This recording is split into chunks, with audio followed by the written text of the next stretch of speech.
Oh, dropkick, coup de la corde à linge. Oh là là, on n'a pas brisé le kayfabe. Vous ne comprenez rien? Eh ben, rejoignez Catchacast pour découvrir ou approfondir votre amour du catch. Monde du catch mainstream, catch indé, de la lucha libre et autres puroresu japonais. Ah, c'est parti. John, à Battleground, je te promets une chose. C'est que je vais te battre et devenir le nouveau champion.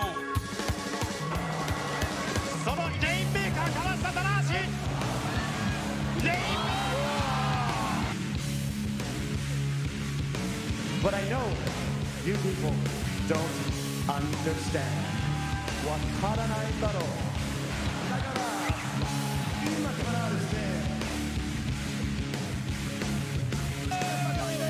Cette superbe envoi par-dessus la troisième corde de Jourdain, Philippe. Parce que ça va vite, ça va très vite. Cette fois-ci, on est là tous les deux. Ah oui, ce qui est passé par-dessus la troisième corde. Mais c'est pas tout, regardez.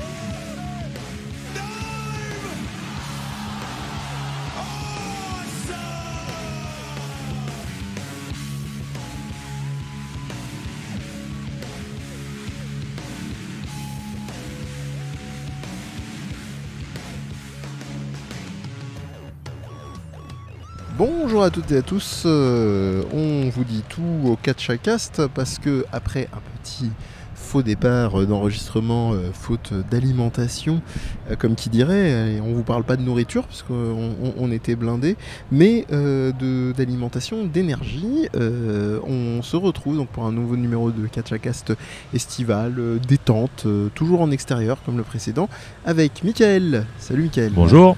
Et avec Félix. Bonjour ou bonsoir, parce que ici il fait nuit selon. sur les quais de la Seine de Paris. Et voilà, on a fait une redite pour vous parler. Cette fois-ci, on s'est dit aucune limite, on va parler des derniers trucs qui nous sont tombés sur la tête. Le numéro vous arrivera très vite dans vos oreilles puisqu'on va caler à l'actu. Allez, on va commencer par celui dont on parle, dont on voulait quasiment faire une émission entière. Will Ospreay, catcheur de l'année, point d'interrogation. Oui, non, peut-être. Parfois, souvent. Mickaël, t'étais un petit peu plus partagé peut-être, où tu disais que tu mesurais pas trop. Oui, je disais que j'ai pas un bon souvenir de tout. Je trouve qu'il y a tellement de choses incroyables à la New Japan et à la WWE parfois non. Lol. Et donc du coup, j'ai pas une image de ce qu'il a fait particulièrement cette année par rapport à l'année dernière. En fait, je mélange un peu tout. En fait, j'ai du mal à retracer tout ce. Mais c'est vrai qu'en fait, oui, il y a eu parce qu'il y a eu la New Japan Cup du coup.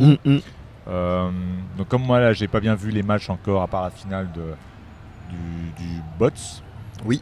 Donc du coup, en fait, je pense qu'il me manque une partie du coup parce que je pense que parmi ces meilleurs matchs, il y a quand même pas mal de matchs dans le Bots.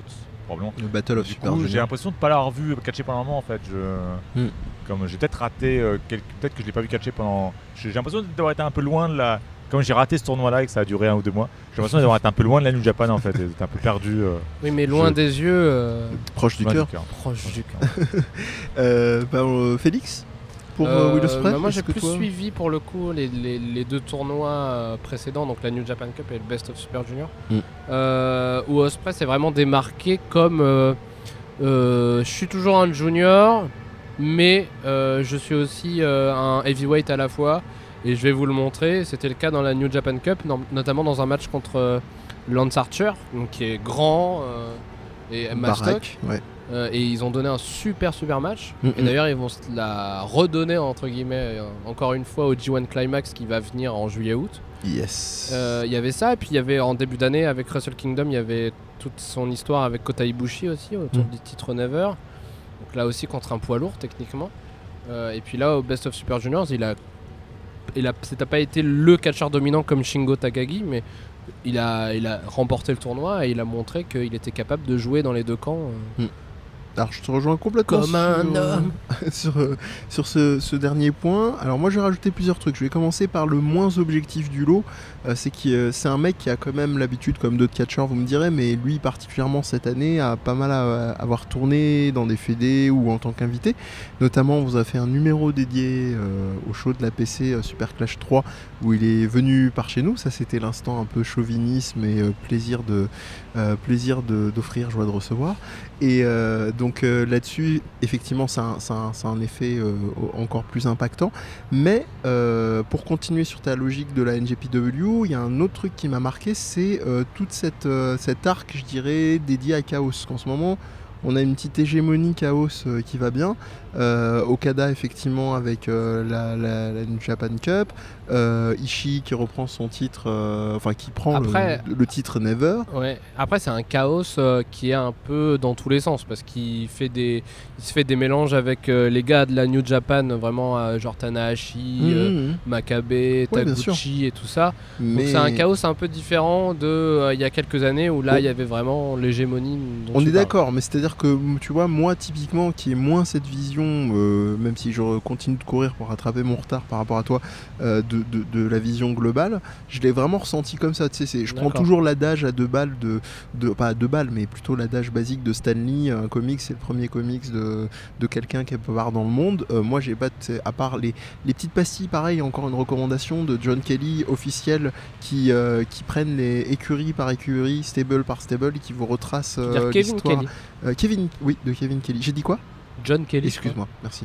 Et en l'occurrence, voilà, je me disais qu'il y avait ça, et puis la victoire à la fois du Super Junior, je sais pas si t'as vu l'après-match, Michael, moi j'ai trouvé ça très rigolo, où il a fêté avec tous les potes du Chaos. Oui. Ils lui ont chacun renversé la bière Asahi officielle, toi-même tu sais, sponsor, et où surtout, à ce moment-là et ensuite à sa victoire au Dominion pour le titre Super Junior, il a complètement enfoncé la porte qui était déjà ouverte que tu viens de donner, qui peut être Super Junior et Heavyweight, et surtout là il a dit bon, on rigole plus, maintenant je vise le championnat, et surtout gros clash, grosse annonce, je m'installe au Japon. Ah oui. Donc ouais, et en plus c'est pas le seul dans le lot, il me semble. Il y a Ospreay, mais il y a aussi Juice Robinson qui a décidé, qui est un gros américain comme il faut, qui aime son pays et compagnie. Il a dit qu'il allait sans doute être vraiment full-time à la New Japan et qu'il va peut-être s'installer au Japon. Ouais. Et il me semble que Zack Sabre Jr. aussi, qui avait passé plusieurs années au Japon quand il était à la Noah, il va y retourner aussi. D'accord. Donc on parlait des Gaijins dans une précédente émission. Ouais. Bah, c'est un peu ça aussi. C'est un peu Ospreay qui mène la charge de ces nouveaux Gaijins japonais. J'ai l'impression, ouais. Mais en tout cas pour lui, ça s'inscrit dans une continuité très logique, pour un amour, je pense, très sincère au-delà du business pour le Japon, et de comment est-ce qu'il peut... D'ailleurs, on parlait de fascination morbide à l'émission précédente. Son discours, c'était un peu genre, je porterai sur mes épaules tant que ce sera possible. Quand t'as un mec comme lui ou Kota Ibushi qui dit ça, tu te dis oula, mais nage-toi quand même, garçon, parce que on sait ce que t'es capable de faire. Un main event Wrestle Kingdom, Kota Ibushi et Ospreay. Mais je pense que ça sera vachement bien. Dans 2-3 ans, Will Ospreay sera dans la même position qu'était Omega. J'y pensais aussi. Plutôt, moi je dirais. Moi je dirais même pas de 3 ans. Je pense que ça va aller assez vite. Il va y avoir le tour de Naito, il va y avoir le tour d'Ibushi. Ouais, mais quand on voit à quelle vitesse ça a été pour White... Oui, mais c'est pas différent. tout à fait la même chose. C'était le projet de Gedo. Et il voulait refaire le côté Rainmaker Shock, genre celui qui vient de nulle part qui devient champion. Là, Ospreay, c'est pas le même scénario, tout à fait. Donc, voilà, moi je répondrai par l'affirmative, en tout cas, Will Ospreay, catcheur de l'année, en tout cas, sur son histoire, sur ce règne hégémonie. 6 mois de la fin de l'année, ça le sent quand même. Sur la qualité des matchs, etc. Bon, allez, on s'enflamme, c'est l'été, il fait chaud. Donc, et moi, si je peux, moi, je vais, comme d'habitude, je vais un peu faire mon heal. Donc, moi, si je veux critiquer un peu Ospreay, déjà, j'avais pas trop aimé qu'il donne une commotion cérébrale à Ibushi dans leur dernier match. Parce qu'il y va un petit peu... Ouais. Il est Steve quand même parfois. Et non, en fait, moi, il y a un truc qui me gêne un peu avec Ospreay. Alors, c'est marrant parce que c'est moins... Enfin, c'est différent maintenant, mais ça me gêne toujours un peu. Il y a une période où j'adorais, où j'ai un peu découvert Ospreay et où j'adorais ses matchs. Mais il y a un truc qui me gênait un peu, c'est la façon dont il finit ses matchs. Alors avant, c'était bizarre parce qu'il y avait une période en fait où il avait un problème au cou. Et tous ces matchs qu'il avait avec tout le monde, c'était en mode son adversaire essaie de lui briser le cou du début jusqu'à la fin du match. Oui. Et Ospreay passait par tous les martyrs du monde, toutes les douleurs et toutes les souffrances qu'on puisse imaginer. Et ça donnait des matchs, moi je trouve un peu déséquilibrés. Je trouve ça un peu bizarre quand il y a un match où il y a un catcheur qui vend, qui a l'air de mourir sur le ring. Et l'autre catcheur, même s'il a aussi de l'offense, en fait, il gère. Et à la fin, Ospreay fait ses moves of doom et en fait gagne. Et quasiment tous les matchs, c'était comme ça au final. Et ça me gênait un petit peu, même si le match était généralement super génial. Mais à chaque fois, ça termine un peu comme ça. Et maintenant, c'est moins le problème maintenant. Par exemple, là, contre Shingo Takagi, il était, même Ospreay était assez dominant pendant une grosse partie du match. Ouais. Mais en fait, j'ai toujours un peu un problème avec il a une espèce de séquence de coups un peu longue à la fin. Et moi, je trouve que c'est toujours bizarre de terminer un match avec une séquence un peu linéaire comme ça, parce que du coup, tu sais, en fait, là, à la fin du match là, que j'ai vu tout à l'heure, parce qu'on enregistre la même journée, à la fin du match que j'ai vu tout à l'heure, genre, il y a eu du suspense de tout, puis quand il a commencé à faire ses enchaînements, ses 5 moves of zoom, j'étais là, genre, j'ai pas regardé mon téléphone, je fais ah ok, bah, c'est fini, c'est bon. Je peux y aller. Et plié, moi, je trouve ça un petit peu. C'est marrant parce que j'ai le problème avec les matchs à échelle, par exemple. Les matchs à échelle, c'est très difficile. Pour moi, c'est bien quand jusqu'à la dernière seconde d'un match, il y a du suspense. Quand il y a une espèce de tunnel à la fin d'un match, c'est toujours un peu gênant. Et les matchs à échelle, c'est toujours gênant, par exemple, parce que comme c'est long de monter sur l'échelle et qu'il faut généralement que, genre, les Money in the Bank, il faut que tout le monde est dégagé sur le ring. Et à un moment donné, il y a ah bon, bah ça y est, c'est lui qui va gagner. Il y a Brock Lesnar qui arrive. Donc du coup, on est toujours un peu en mode ok, bon bah là on voit. Rentre chez ta mère. Juste. Ah mais du coup, genre en général, même quand c'est pas Brock Lesnar, on se dit bon là ça y est, c'est bon, maintenant il va gagner, donc on attend qu'il monte l'échelle et qu'il gagne, et c'est toujours un peu. Ouais. Et ouais, moi j'ai un peu cette impression avec les matchs d'Ospreay bizarrement, parce qu'à la fin, il y a toujours ce côté, il a un truc trop long à la fin et qui est généralement pas contré en fait. Mais en même temps, c'est une tradition. J'ai remarqué ça à New Japan, parce que comme je l'ai découvert il y a pas hyper longtemps à New Japan, et je vois les différences avec le catch, enfin avec la WWE en tout cas. Il y a un truc que je vois jamais à WWE, que je vois souvent à New Japan, et c'est marrant parce que culturellement c'est un truc de rythme qui est différent. C'est qu'à New Japan on peut voir un truc, c'est genre le mec, disons un coup et un finisher, il fait son coup, son setup, il fait son finisher, ça marche pas, il refait son finisher et ça marche. Et ça, moi je trouve ça toujours un peu bizarre, parce que c'est un côté, c'est redondant en fait. Moi quand je vois un truc comme ça, je m'attends à ce que la deuxième fois il soit contré, et c'est bizarre quand il n'est pas contré. Et ça à la WWE ils aiment pas trop ça, je pense. Tu verrais rarement un mec faire deux fois de suite le même coup pour terminer un match. Ou alors il y a une séquence après ça c'est mais c'est culturel quoi. Pour le coup c'est bizarre, parce que c'est l'inverse qui est reproché à la WWE, c'est que ils ont tendance plutôt à abandonner cette tradition-là de le finisher, c'est la prise qui finit le match. Ouais. Là maintenant, il y avait cette mode-là par exemple avec John Cena il y a quelques années, où il te faisait 5 FU, enfin attitude adjustment, et t'étais toujours pas mort. Et qu'au bout d'un moment, ça dévalorisait la prise. Quoi. Ce qui est bizarre, enfin. C'est juste qu'au niveau rythmique, c'est un truc, c'est bon, voilà, c'est un truc de scénarisation, mais au niveau rythmique, si tu fais un finisher que ça marche pas, logiquement, tout le monde s'attend à ce que le deuxième finisher, il y a un contre et que tu aies une autre séquence et qu'éventuellement tu refasses ton finisher après. Je pense qu'on a une autre prise. Oui, voilà. potentiellement. Mais que tu refasses deux fois de suite ton finisher juste l'une après l'autre, c'est toujours un peu étrange. En fait, ça arrive souvent à New Japan. Quoi. On a potentiellement, je crois, un sujet pour une prochaine émission. Pour rester sur la logique. Oui, qu'est-ce que la philosophie du coup, moi j'ai un peu de mal avec sa séquence de peut-être. Il a bien 4 coups qu'il fait à la fin. Maintenant il y a il y a les kicks, il y a l'espèce de head slicer aussi. Je te fais le Robinson Special, là, l'espèce de tourné-boulet avec le kick à la fin dans la nuque. Et puis après je te place mon Husk-Cutter, donc l'espèce de archéo sauter sur la corde. Et après peut-être je te place mon nouveau finisher, donc le Stormbreaker, ou je sais plus comment ça s'appelle.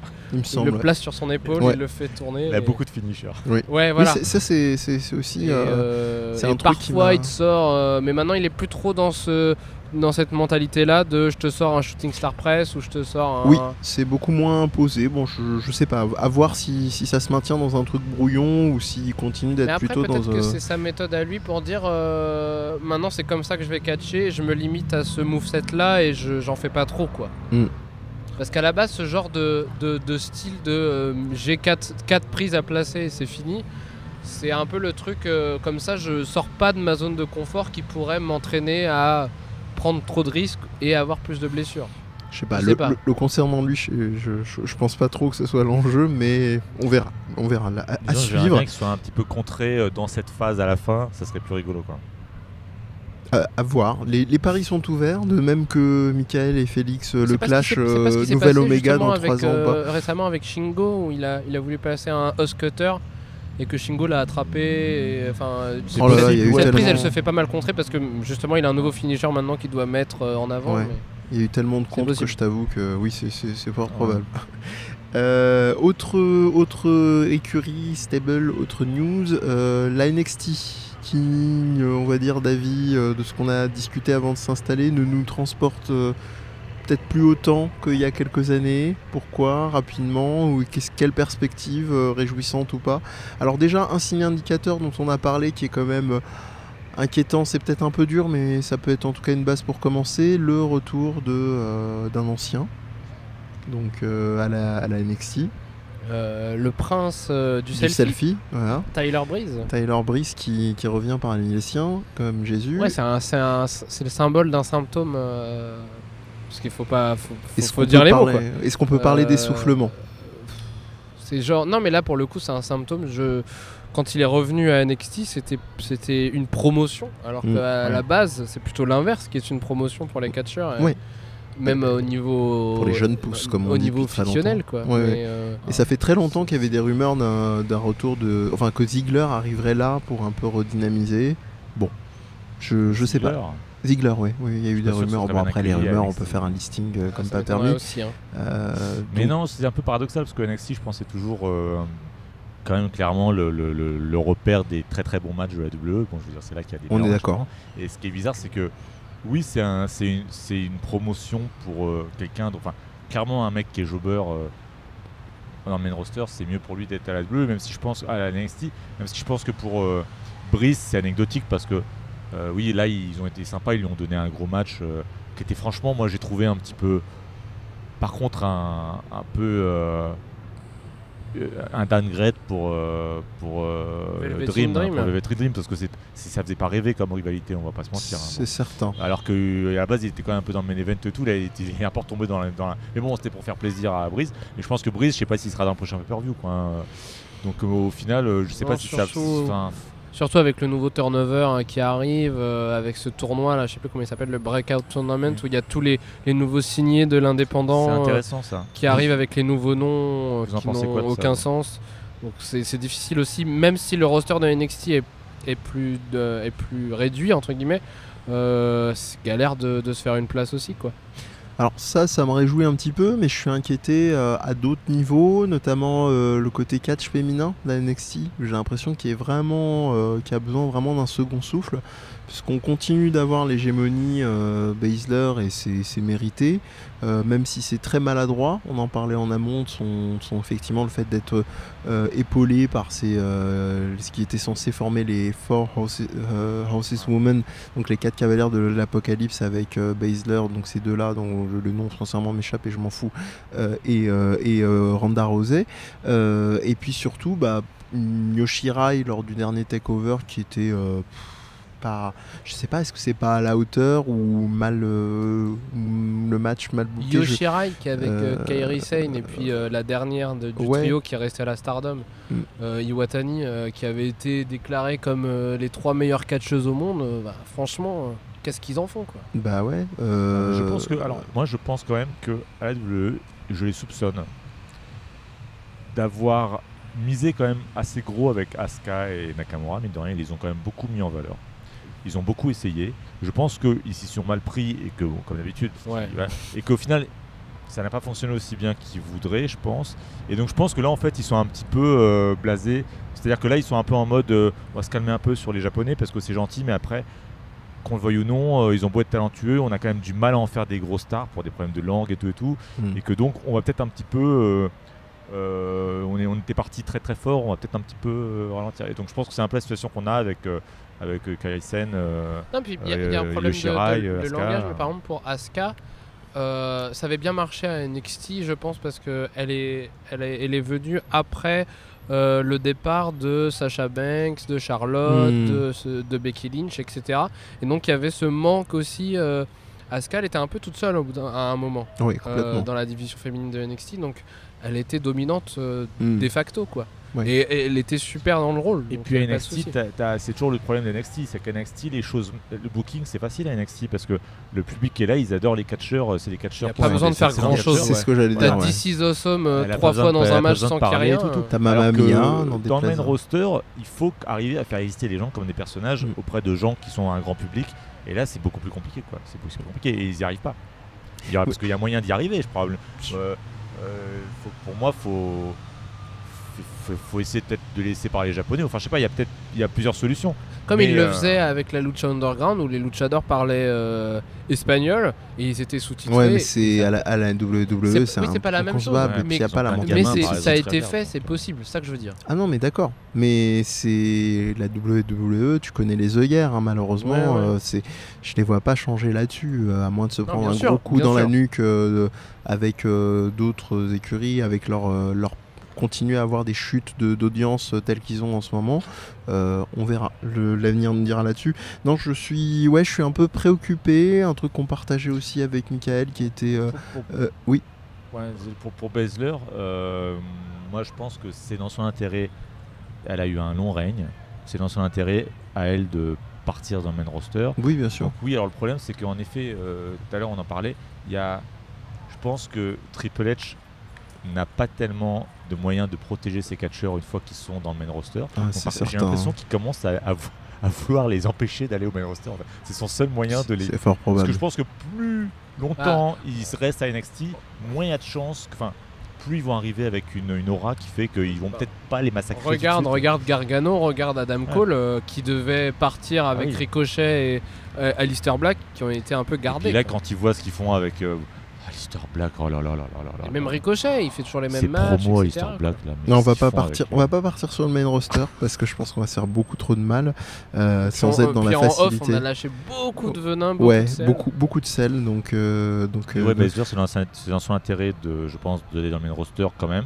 Et elle a, je pense qu'ils peuvent faire quelque chose de mauvais avec elle, mais elle a quand même elle peut inspirer, je veux dire, les scénaristes même du même roster parce qu'elle est quand même assez, elle a une personnalité assez forte et tout. Sacré Je charisme. pense qu'ils vont pas en faire une clown, une comique tout de suite quoi. Ah, je sais pas, Je sais pas, vu sortir un truc. Vu ce qu'ils ont fait de Nikki bidon Cross, sur le même physique si- ou j'en sais rien. Cross pour moi, elle avait un gimmick catastrophique déjà. Moi, je peux pas supporter quand les catcheuses ont un gimmick de oh là là, je suis folle.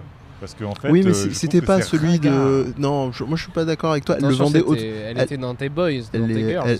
elle le vendait autrement qu'une. Comment ça s'appelait C'était C'était pas McCool Eugene. qui jouait la folle, c'est ça Et Jay Lee Non, pas AJ Lee, McCool.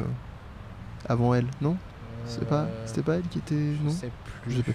Mais non, c'est pas grave. Mais oui, pour moi, c'est au niveau dinguerie, même si c'est entre guillemets un peu différent, ouais, d'une AJ Lee pour le côté déjanté. Bon, Nikki Cross, elle est plus sur un côté complètement entre guillemets démente, même si c'est des termes dont je suis pas fanat. Non, puis il y a le côté aussi, c'est la folle pour être la folle, quoi. Mm. T'as pas d'histoire derrière. Ils essaient même pas d'inventer Et ils sont en train de lui une enlever histoire ça. derrière. Genre, je sais pas, elle a eu des problèmes dans l'enfance. Non, c'est je une sais pas. sanity et puis basta c'est juste, quoi. elle est folle. Sanity, pardon.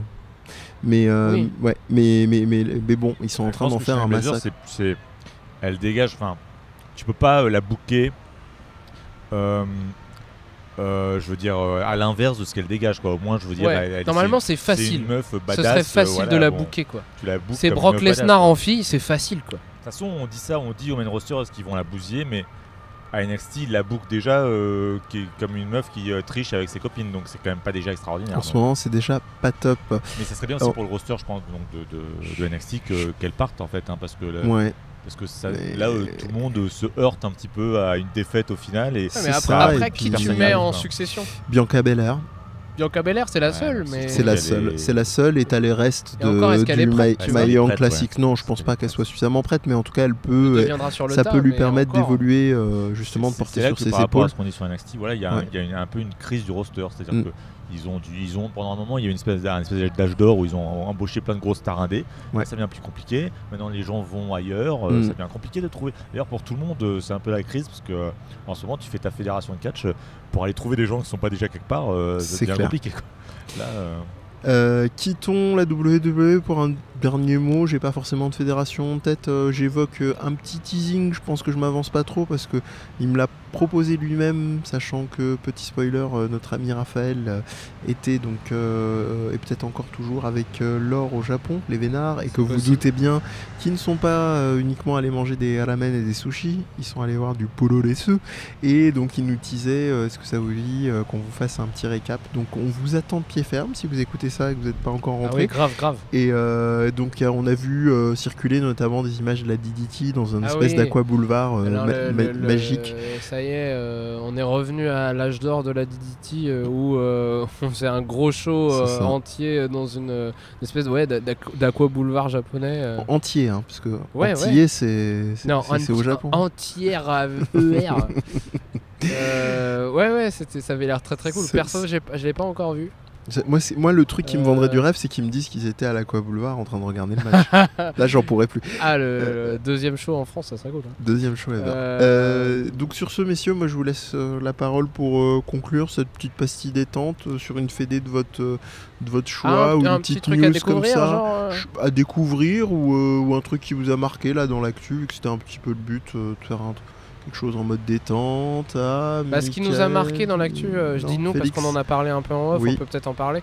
C'est bon, là ça va être pas forcément point plus, mais c'est parce que ça me vient à l'esprit. C'est le traitement de EC3. Oui. Oh là là. Là, quel massacre. C'est vraiment déprimant, quoi. Ouais. Moi, mon intuition, c'était presque comme il l'expliquait dans son interview avec Jericho. J'ai appris qu'ils étaient potes. Je me demande si c'est pas pour le faire payer, quoi, parce que ça fait un moment qui prend cher, quoi. EC3 dans son traitement où il est défoncé, il a même pas le temps de passer la rampe et de monter sur le ring, quoi.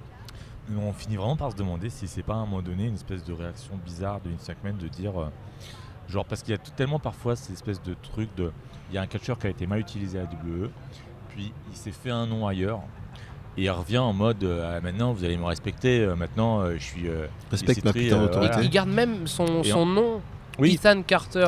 Et en fait, le problème, c'est qu'on se demande si Vince McMahon n'est pas en mode reviens, tu vas voir, on va te respecter maintenant. Et puis, une fois qu'il est là, non, t'es toujours une merde en fait. Non. Tu vas pas rester dans le bois. Et en c'est juste une espèce de petite vengeance comme ça, mesquine. Mais c'est les vieilles mentalités, parce qu'on a l'impression qu'ils évoluent et compagnie, mais il y a quand même les vieux réflexes des années 80 où, genre, tu veux venir chez moi, mais d'abord, tu vas devoir te mettre à genoux avant de pouvoir te relever, quoi. Oui, mais ça complètement, mais c'est vachement là.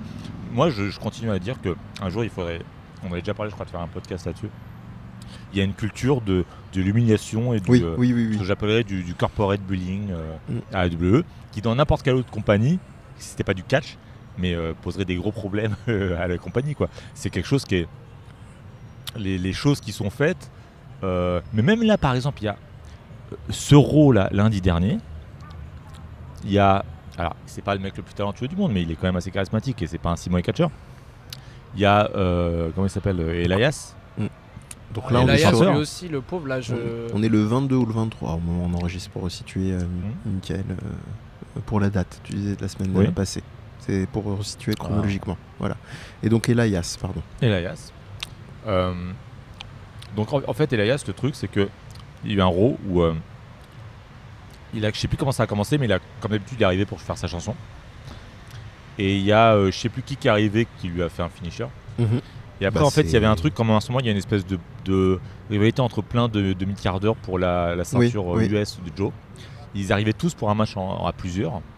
Et ils sont tous arrivés. Et il y a une espèce de gangbang, on va appeler ça comme...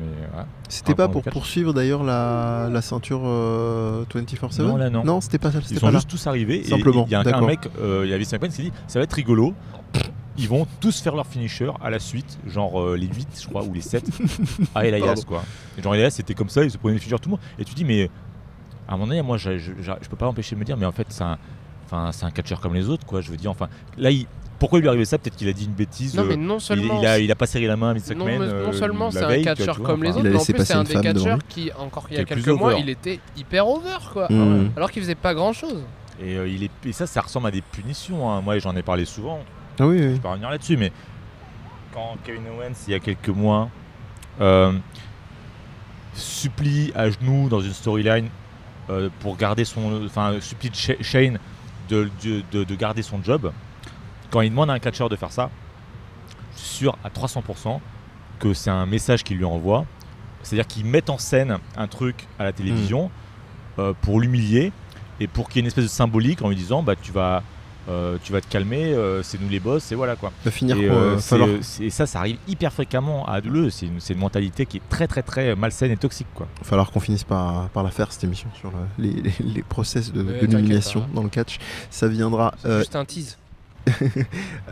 Ici 3 et toi Michael pour conclure un truc qui t'a marqué, une reco, rapidement par contre on arrive doucement.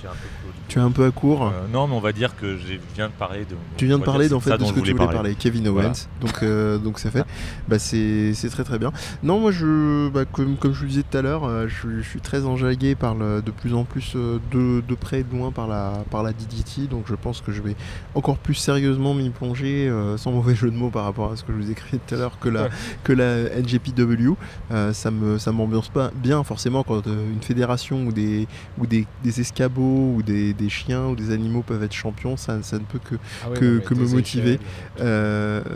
Donc je sais pas, Félix, peut-être comme Michael a parlé de ce qu'il voulait parler, tu voulais peut-être un tout petit extra pour finir. Non, mais j'avais parlé de EC3, mais on peut parler aussi peut-être de la All Elite Wrestling et de ce qui va se passer bientôt. Oui, tout à fait. Très bonne idée.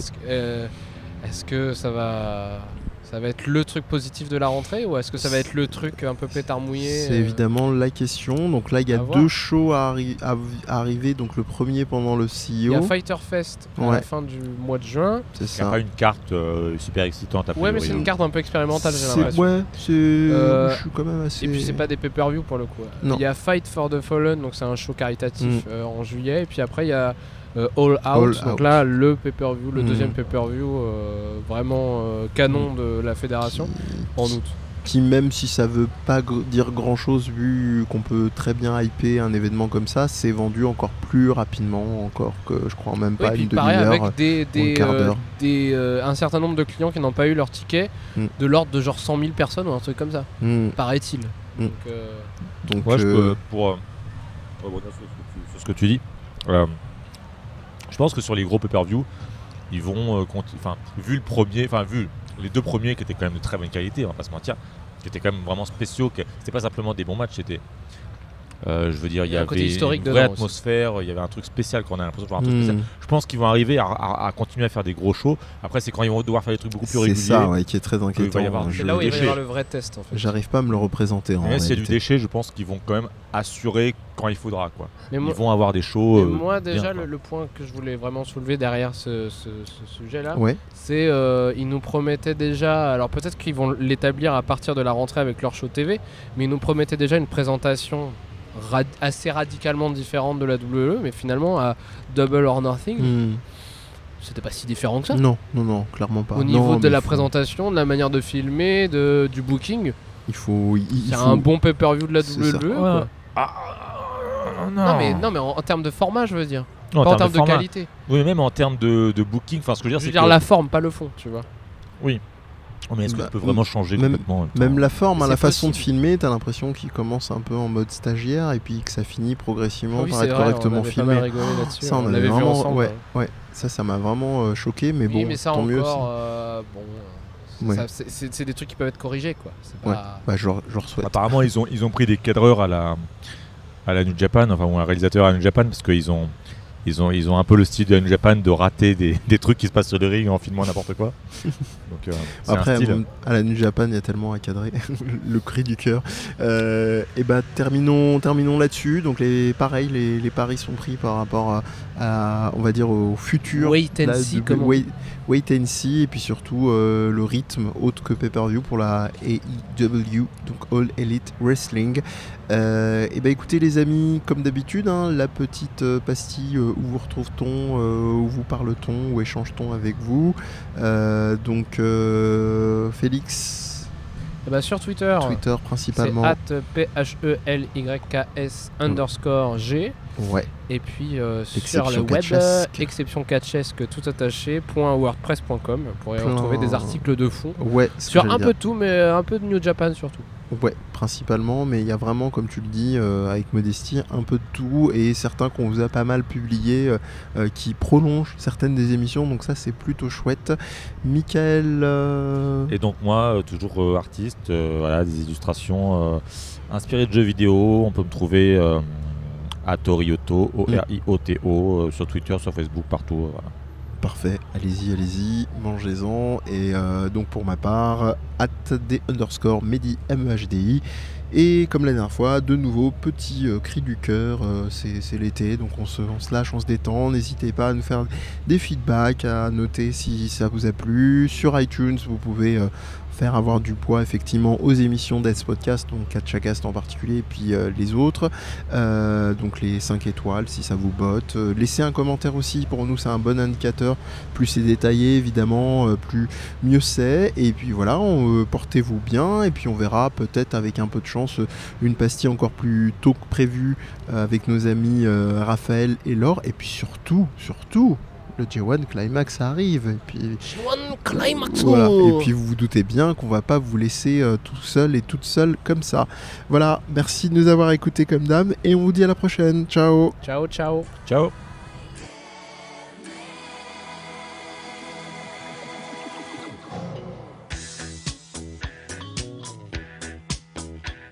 Solitario nella notte va, se lo incontri gran paura fa, il suo volto ha la maschera tigre.